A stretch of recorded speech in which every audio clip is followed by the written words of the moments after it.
আসসালামু আলাইকুম এভরিওয়ান, সবাই আশা করি ভালো আছেন। আমি আজকে আরও একটি নতুন রেসিপি আপনার সাথে শেয়ার করব। টুলটুলে রসে ভরা সুজির পিঠা।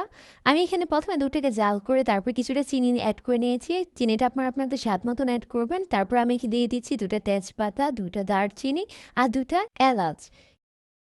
সাইডে বাটিতে আমি 4টা ডিম ভেঙে নিব।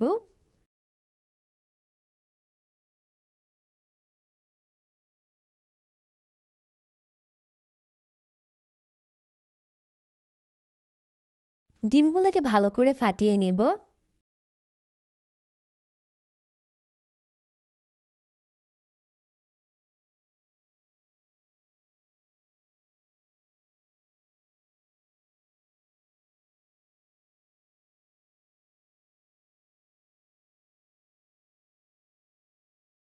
তারপর ডিমটার মধ্যে স্বাদ মতো লবণ অ্যাড করে দিয়েছি। তারপর ভালো করে আরও একটু মিক্স করব। ডিমের সাথে লবণটা মিক্স হয়ে গেলে আমি এখানে দিয়ে দিচ্ছি সুজি। সুজিটা আপনাদের বুঝ মতো দিতে হবে অ্যাকচুয়ালি। আমি এখানে 1 কাপ সুজি নিয়েছি, যদি আমার পুরোটাই লেগেছে। আপনারা এখানে থিকনেসটা দেখে বুঝে একটু সুজিটা অ্যাড করবেন। এইটা হচ্ছে একটু লিকুইড টাইপের থাকবে।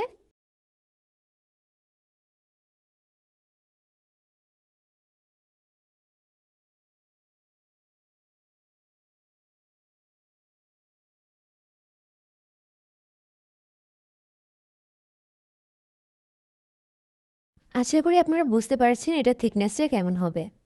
কড়াইতে তেল ভালো করে গরম করে তারপর আমি যে লিকুইডটা করে রেখেছিলাম সুজি, ওই লিকুইডটা থেকে একটু একটু করে চামচ দিয়ে আমি দিয়ে দিচ্ছি।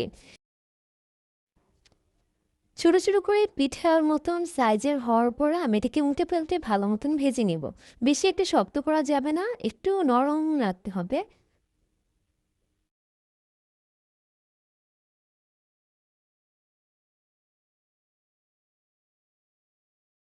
পিঠেগুলো ভাজা হয়ে গেলে আমি এখানে চুলোতে আবার দুধটাকে বসিয়ে একটু জাল দিয়ে নেব। তারপর আমি এখানে পিঠাগুলোকে দিয়ে দিচ্ছি গরম দুধের মাঝে। তারপর এটাকে আমি ঢাকনা দিয়ে 3 ঘন্টার মতন রেখে দিয়েছি। তারপরে দেখুন আমার পিঠাটা একদম রেডি।